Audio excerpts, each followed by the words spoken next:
he sounded very old, and he was. The time I was talking to him, which I didn't find out until I got there, the time I called him on the telephone, he was 97 years old. Yes, he says, why don't you come up and visit with me?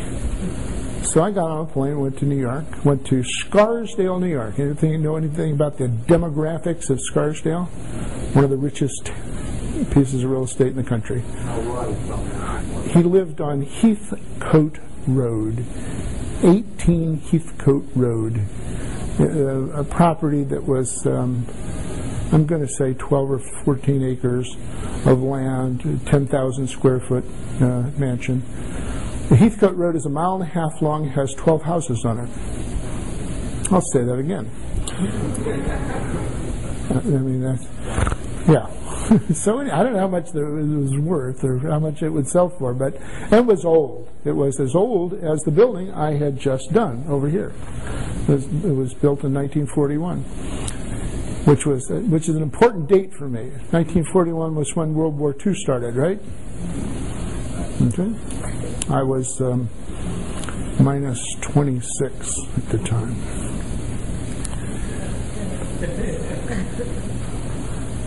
So I went to see Leonard Marks, and I went to his house, and he was wheelchair bound. And he was sitting in front of a computer. He had a couple of phones. He had a teletype.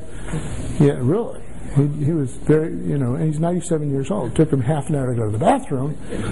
But in the 2.5 hours I was with him, he negotiated the purchase of a shopping center in Roanoke, Virginia. And I just loved his stories. I knew within 5 minutes I wasn't going to deal with him. Because, he wouldn't pay for things like tenant improvements, and he had an empty building, or a 2/3 empty building. So I came back, and I was having lunch the next day with a friend of mine, Tony Bruno, and Tony said, oh, if you want to know about Leonard Marks, he says, you should talk to Mike at my office, Mike Borling. I said, why? He says, because Mike's father owns the land under that building, the reason that it's not marketable. I said, really?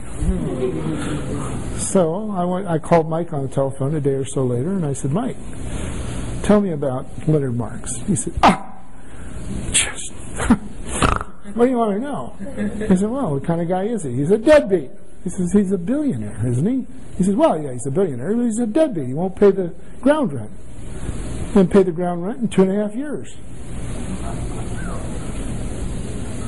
Now, I had gone to, when I went to New York, I had asked, I didn't really want to lease his building for him. I had asked if he would master lease the unused portion of the building, and I would improve it and lease it up and keep part of the profits.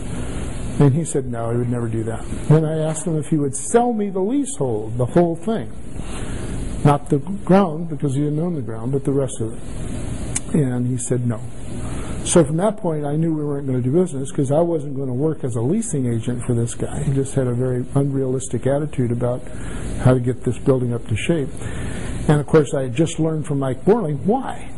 He had given up on this building, and he had stopped paying the ground rent. He called Jack Borling, Mike's father, and said, I can't pay the ground rent for a while. Times are tough, and the building is renting slow, blah, blah, blah. And that had gone on for 2.5 years, and Jack had sued him and gotten a settlement from the Bank of America, who was actually responsible for the lease under the building, jointly with Leonard Marks, because they had inherited that problem from their predecessor.